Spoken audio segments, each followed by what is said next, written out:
Welcome to the Cambridge Tech Podcast, talking all things technology from the heart of the UK's tech capital.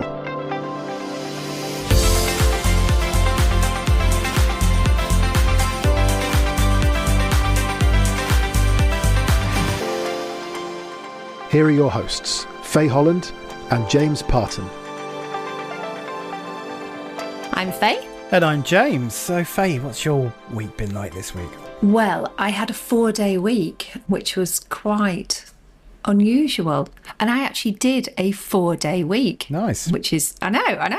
I don't think it's going to catch on for me, to be honest. There's not that much I can compress into just 4 days. But it was interesting. What did I do? Tuesday, I was in the Bradfield Centre with the team, which was great. You know, it's just nice to get everyone together and just sit there and do some work. But there's something happened that I'm not sure I'm happy with. Shall I tell you? Go on then. So Jess, one of my new team members, kept bumping into people, but more people than I bump into. And I don't know how comfortable I am with that. Well, that's the risk of going to the Bradfield. There's lots of interesting people there. I know. No, it was good. What else? So kicked off 2 new clients last week, very different clients. One, an innovation hub, and one, a startup coming out of stealth, which is absolutely mind-blowing. And we'll get them on the podcast definitely before the end of the year. But first of all, I have to work out the extreme complexity of what they do and translate it into a way that everyone else can digest. So that one's definitely interesting. And that's kind of it, really. Just work, really. What about you? Yeah, I had a really nice week, actually. What did I get up to? So we held a volunteer webinar to get a Raspberry Pi Co-Club up and running at the Bradfield. So that's another element of how we're thinking about encouraging young people to think about careers in tech and startups and the wider kind of creative industries. So that goes alongside the work we do with people like tech educators and Inspire to Ignite. So yeah, fingers crossed we get loads of volunteers. And if you are listening and you do want to get involved in that, please do reach out, because without volunteers, those co-clubs don't happen. And talking of Inspire to Ignite, Michelle and I went along to their summer party. So that was my turn to do summer parties this week after your impressive roll call last week. So that was really lovely, really inspiring when they talk about the impact they're having, and you hear from the kids and the parents that have, experienced those programs. And it was, I don't know how well you know Biggleswade, but there's a bit of a hidden gem in Biggleswade, Shortmead House. It was really nice, a bit of a hidden gem. So that was great. And so if you or your company are thinking about how you might support, opportunities for young people, I'd really urge you to reach out to Sam or get in contact with me and I'll connect you up. Other things, caught up with Paul Hughes, did a little trip to London and met Sam, Paul and Anthony from Eagle Labs. We visited Sustainable Ventures on South Bank, which is really impressive. So, kind of an incubator, accelerator for climate impact startups. That was really buzzy. And also visited the new Barclays Innovation Hub in Shoreditch. So, chatting about how we might strengthen knowledge exchange and connectivity within the Golden Triangle. And last but not least, had a very nice coffee catch up with Andy from PEM at Coffee World in Milton, who make a very nice cup of coffee. Oh, very good. Nice amount of stuff out and about. That's why we didn't see you in the Bradfield Centre, because you were just way too busy all over the place. I know, yeah, a little bit out and about this week, but that was nice. Yeah, no, good. And it just reminded me when you were talking about volunteers then, I'm just going to do a quick shout out for Cambridge Tech Week.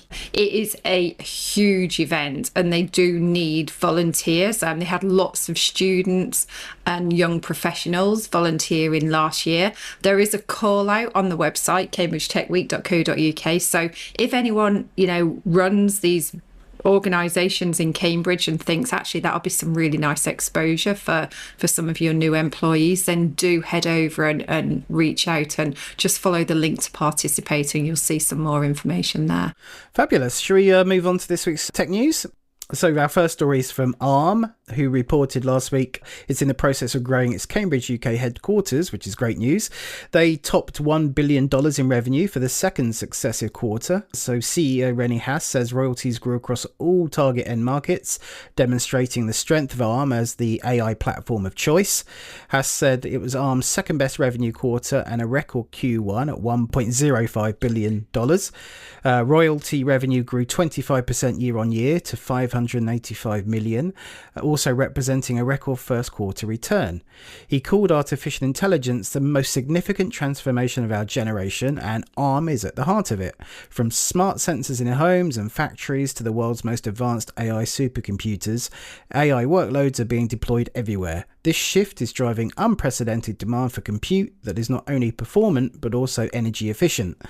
ARM is the only compute platform built to deliver AI performance across the full spectrum of power and performance from milliwatts to megawatts. So some really impressive numbers there. So great news for ARM. Yeah, very impressive. So from 1 billion in a quarter, we're now going to the opposite end of the scale, where the number of new technology incorporations in the east of England jumped to a record high in Q2 2025, says audit, tax and consulting firm RSM UK.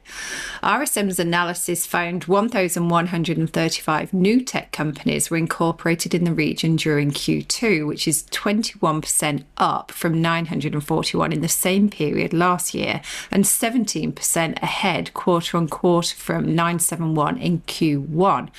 The good news was repeated across the UK. A total of 14,262 new tech companies were incorporated in Q2 2025, increasing 16% in the same period last year. So the number of tech incorporations also rose by 17% in Q1. So it looks pretty positive out there.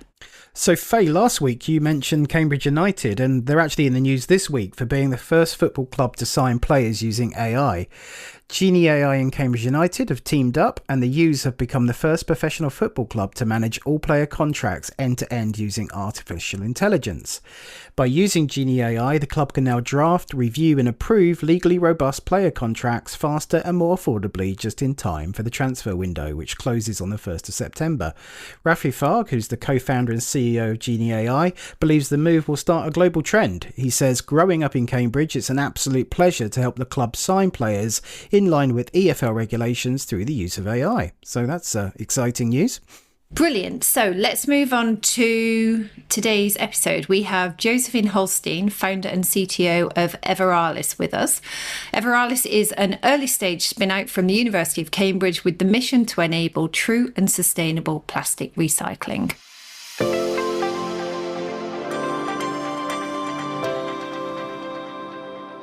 Hi, Josephin. Thank you so much for being with us today. Let's get started by finding out a little bit more about you. So how did you arrive in Cambridge? Yeah, nice to meet you. Thank you for the invitation. It's a pleasure to be here today. Yeah, so my background, I studied chemistry, so I'm a scientist by training. I'm originally from Germany. I did my PhD, already moving into biochemistry, and afterwards I came to Cambridge for my postdoc. So I joined the lab of Florian Hohlfelder here at the biochemistry department, and I was specifically interested in microfluidic screening technologies, and that's where the whole journey started, basically.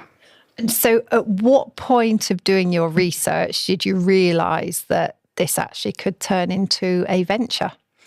Yeah, so back that time, it's already, we started in 2018, and I worked together in a team with two other postdocs, so Mariana and Tomek, and we were complementary to each other, and we developed our technology that we apply now at Evoralis, so for plastic depolymerizing enzymes.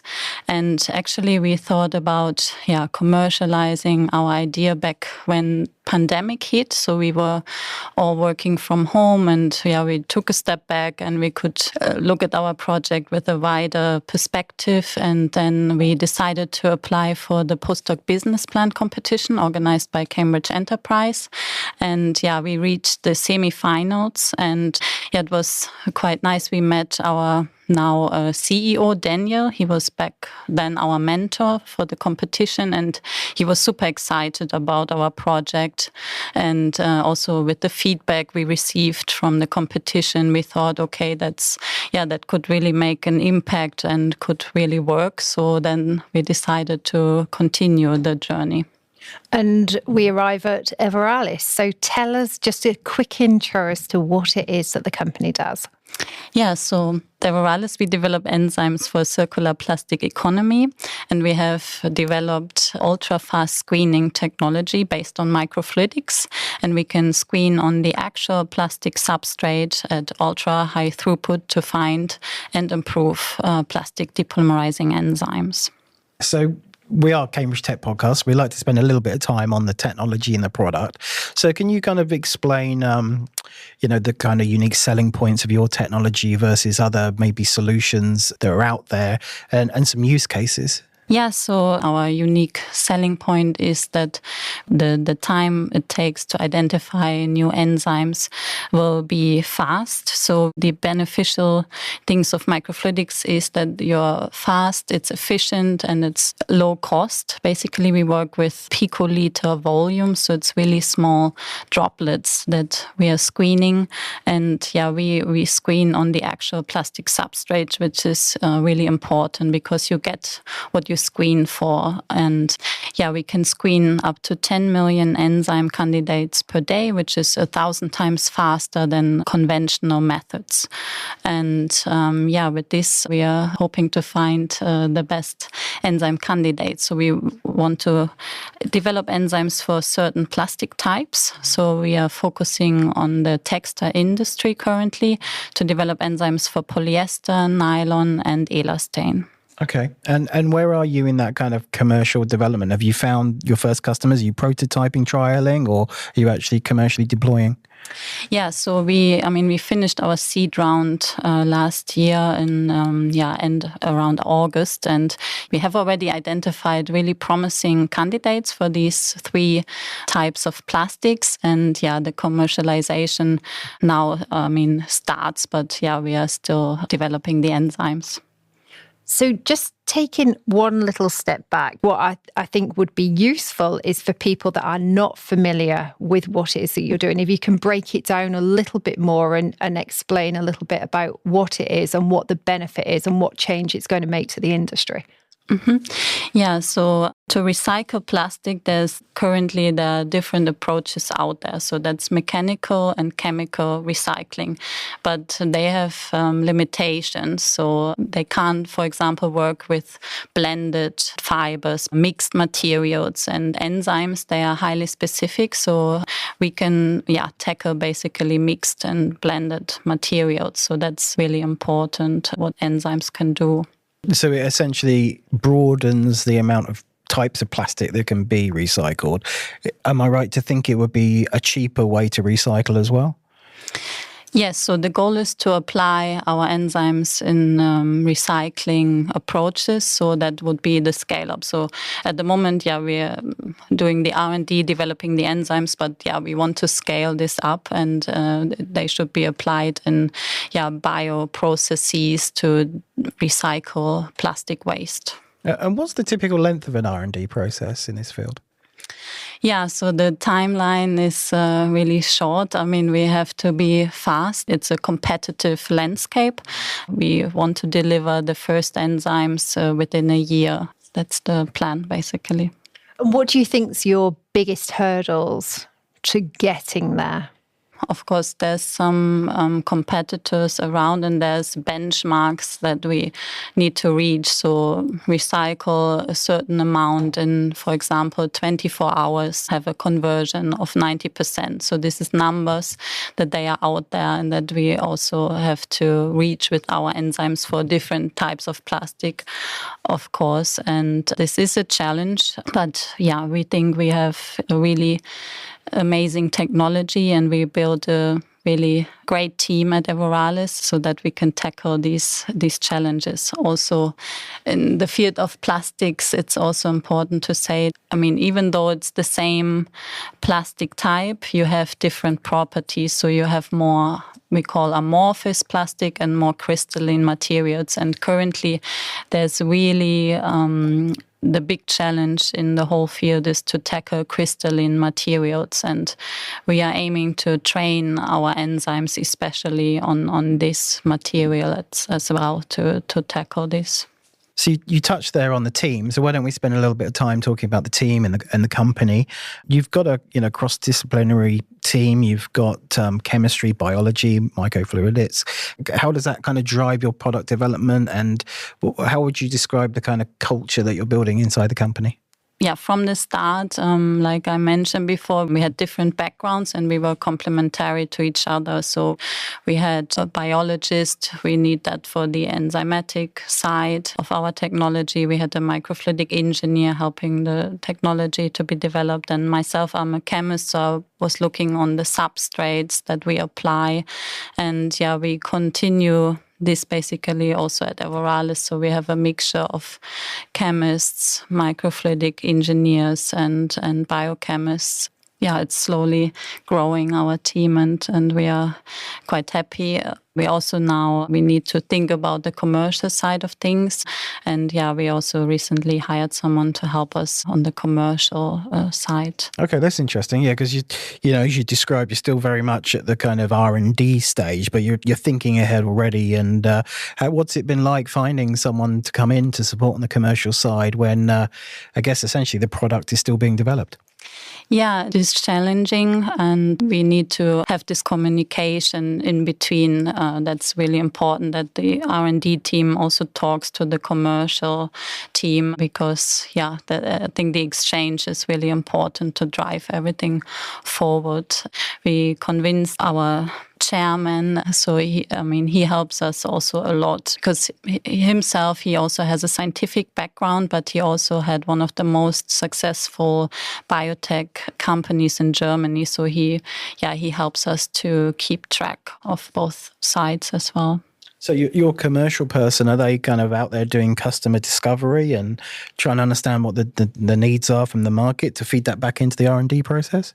Yes, exactly. They keep an eye on the market and talk to potential customers already. And we are also looking for collaborators and to have joint development programs, because in our business model, we won't be able to do everything ourselves. So we will develop the enzymes, but we need someone to produce our enzymes, to scale the enzyme production up, and also for the biorecycling process, because we don't want to build our own factory to recycle plastic. So either our customers, they have this already in place so that they can just apply the enzymes, or we need help to build these factories with the help from outside, basically. I mean, I think it's always so important to know where your expertise lies and then partner and, build different models for other areas. One thing I'm kind of interested in that a lot of you, apart from the new commercial person that's slightly different, you have that scientific background and, that's how you will operate. Do you have a view on what your culture is going to be like as an organisation? Because you've had this idea, you've brought it to market, but actually you've got to build a business, and that wasn't necessarily what you were skilled up to do in the first place. So what are your thoughts on building a culture in the organisation?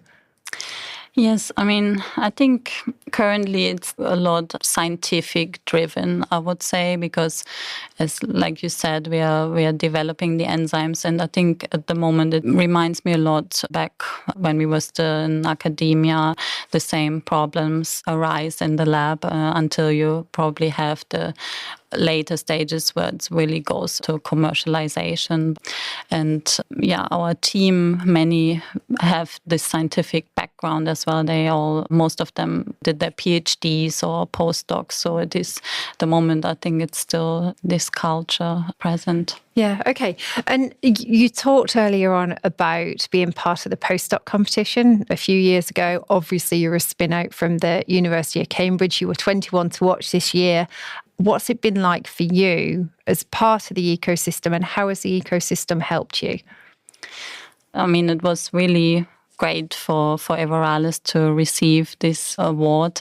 it validates our vision, and it's really nice. I mean, especially thinking about all the great companies that were listed together with us, and entering this community, I think it will give us a lot of visibility. We were contacted on LinkedIn by people. We can develop new partnerships, and it's really useful. And it's also useful because you get to meet a lot of people in the same position as you. It's not just those that can help you. You know, you're sharing the same journey and experiences, aren't you? Yeah, that's true. Yeah, also at the events we had that came with the awards, it's really nice to talk to people that also entrepreneurs and have the scientific background, and what challenges are they facing, and it's really nice to have this network. And are you starting to feel yet that you've got experiences that you can share with others as well? Yes, I think so. I mean, the journey, I'm a scientist by training. This journey, I learned a lot about commercialization and how it works in industry. And I think, it is a path that's not always straightforward. And sometimes you have to be really patient. Sometimes it goes slower than expected. And I mean, I think we have already gained some experience that we can share with people as well. I mean, it's nice to have a biotech on the podcast because, typically we talk to more deep tech and software AI kind of startups around Cambridge. So maybe we can use this opportunity to learn something about maybe the differences around certainly raising money for a biotech. Talk us through the investor conversations you have, and what kind of milestones does an investor look for in a biotech compared to sort of like, a software style investment, which are typically, I guess, quite easy to get from a idea to like an MVP to show, what you're dealing with here. How does that compare and contrast on a biotech fundraising? Yeah, that's a really good question. We had many investor conversations. I mean, we started slowly. Yeah, first I think we applied for grants, which is also very helpful to get things started. So we had a small Innovate UK grant, which was the first one, followed by a slightly bigger grant, so we could start getting some results. And in between, we participated in competitions, which also gives visibility that investors get to know us or that we are out there. And often it also happens that we followed up with investors. You have an initial conversation, but then often we got the answer, you're too early. Yeah, sometimes they want to see either if you have already an enzyme in our case, or if you have already some agreements, like commercial agreements. And I think when we finally had this, I mean, we had a JDA with a big retailer because we are focusing on the textile recycling. And as we had this interest from a big retailer, then that helped us a lot actually to secure the investment. You have to be persistent and patient and to have a lot of pitches basically. Like you say, you're very much focused on the textile market now. And that's because also the funders, that's the market that they want you to focus on. Do you see that you're going to be able to expand that in time to come? We are focusing on the textile industry because we think that we can have the biggest impact there. So with the plastic types that we decided to develop the enzymes for, we can enable over 80% of synthetic textile fibers to be recyclable. And that's why we went for the textile market first, but of course the enzymes are applicable in other sectors as well. And we know that, for example, automotive or packaging can be interesting too. It certainly seems to be a really big opportunity for you. So this is always an awful question to ask early stage companies, but what do you want to do next? Where do you want to go next? That is a good question, but I mean, I think it also depends a bit on the customers that we will get, and probably in the end the customers will guide us where we will apply our enzymes next, I assume. Yeah. I mean, it's been really interesting. Like I say, it's a little bit out of our comfort zone. So I've certainly learned something today. So it'd be great to track progress and come back on and share more, especially as you kind of discover the enzymes. And that would be really interesting to keep up to date with. Yeah, thank you very much. It was a pleasure speaking to you today. And yeah, I hope I could shed some light on what we do at Evoralis.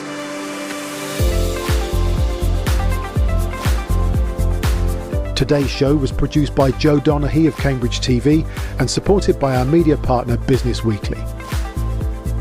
The Cambridge Tech Podcast is available on all major podcast platforms and on cambridgetechpodcast.com. If you've enjoyed this podcast, please give it a 5-star review.